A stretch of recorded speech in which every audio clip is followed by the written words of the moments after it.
नमस्कार साथियों। आज हम एक ऐसा विषय लेकर आपके सामने उपस्थित हुए हैं। एक भारत में इतनी समय एक ऐसी बीमारी प्रचलित है जो मनुष्यों की तो नहीं है, लेकिन ये बीमारी पशुओं के बीच में बहुत ज़बरदस्त रूप से फैली हुई है।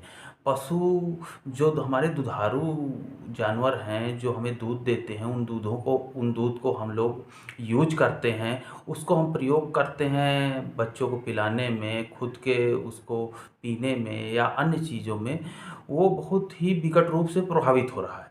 साथियों, जानवरों के बीच में एक जो वायरस है, लंपी वायरस, जिसे लंपी वायरस कहते हैं, और ये पॉक्स विरेड परिवार का वायरस है, पॉक्स विरेडे परिवार का वायरस है। इसे नीथलिंग भी कहा जाता है। इस वायरस का नाम नीथलिंग वायरस भी है। ये एक ऐसा वायरस है कि जो जानवरों को बीच में फैल रहा है और जानवर इससे काफ़ी मर रहे हैं, और जो दुधारू जानवर है दूध भी देना कम करते जा रहे हैं। और आलम यह है कि इतनी से उत्तर भारत में कई गांव, कई शहर, कई क्षेत्र इसके चपेट में आ चुके हैं। साथियों, ये वायरस जानवरों को मच्छर के द्वारा काटने से या अन्य किसी की वजह से हो रहा है, या कह लीजिए किसी गंदा पानी पीने या गंदा खाना खाने से, जिसमें वायरल दूषित है, जिसमें वायरल हैं, उससे ये फैल रहा है। इसको जब ये वायरस जानवरों को पहुंचता है, जानवरों के बीच में आता है, तो जानवर इससे प्रभावित जब होता है तो उसे बुखार आता है। बुखार आने के बाद इसमें जो है जानवरों के चाल में लड़खड़ाहट होती है।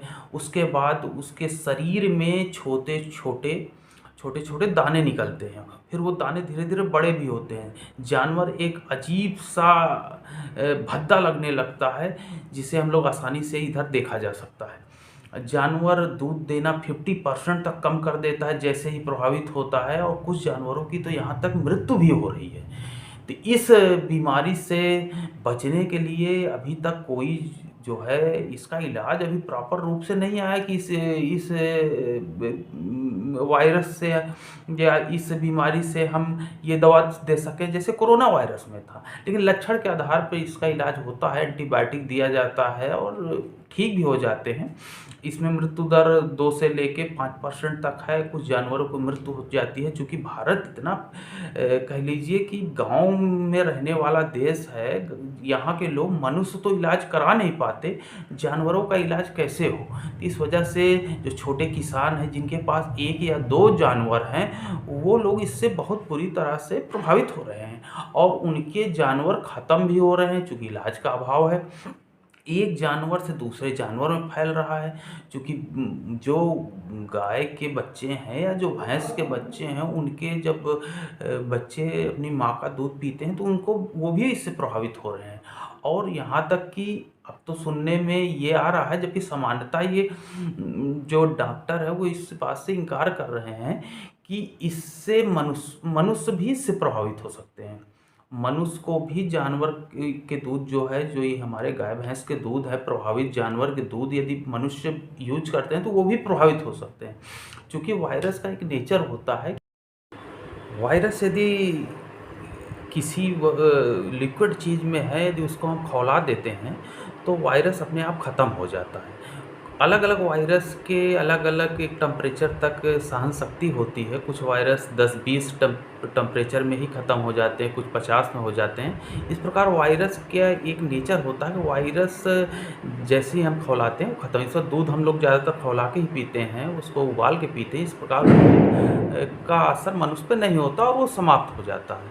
लेकिन चांस है कि यदि कच्चा दूध यूज किया जाए तो मनुष्य पर भी इसका बुरा असर हो सकता है।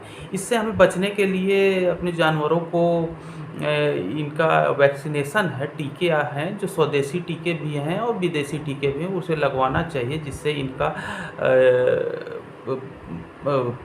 जो है प्रभाव फैले ना, लंपी वायरस का प्रभाव एक जानवर से दूसरे जानवर ना फैले।